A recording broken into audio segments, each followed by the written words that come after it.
Is that good part of the bad?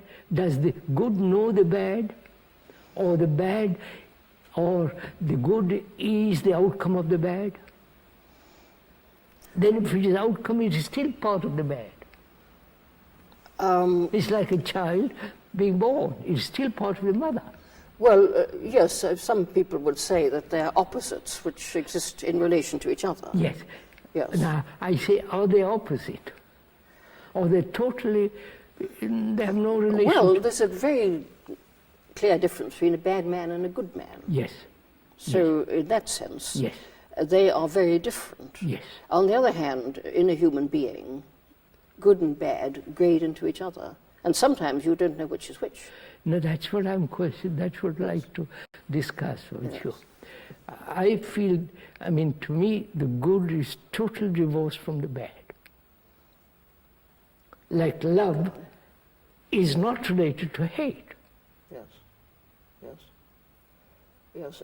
I mean, in ordinary fallen human conditions, of course, love often occasions hate. Of course. Yes, but you say love is not related to hate.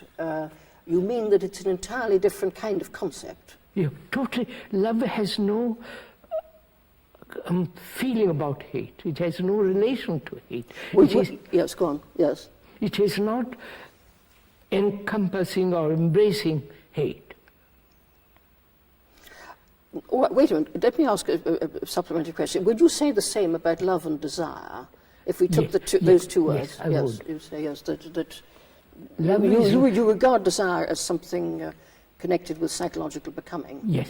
Yes, and love is entirely something different. Well, now, how does this different thing come to one? I mean, I might say, well, why should it concern me? What am I to do about it? Because, simple enough, there's conflict. If there is conflict, desire always brings conflict. Yes. But love can never bring conflict. Love has no conflict. It has no sense of conflict. Yes, you're using the word love in an ideal sense, which is unusual. I'm using it, say for instance, this is rather, I don't know if you want to go into it. Please. The brain is the entire sense of center of desire, feeling, anxiety, pain, loneliness. You follow? Yes. The consciousness is all that. Yes. The belief, the fears, the sorrow, the loneliness, the anxiety, the whole... The sort of the psychological being. Yes. Psychological confusion. Yeah. That's the brain. Yes. And therefore, love is not part of the brain. It must be something outside. I don't know if yes, but this comes back to your saying that you don't experience love in the way in which you experience desire.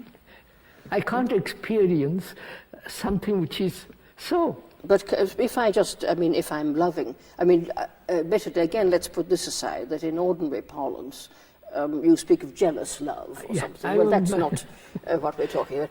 One's talking about some sort of absolute, or I can't think of the right word here. But then, if I say, well, I dearly love somebody in some, as one might say, not a bad way, but a good way, as it were. But would you want to say this is not part of any psychological process in my mind? I would say, I love you. If I love somebody that way, if there is any tinge of attachment, any tinge of jealousy, yes, any shadow of conflict, then it's not the real thing. Yes.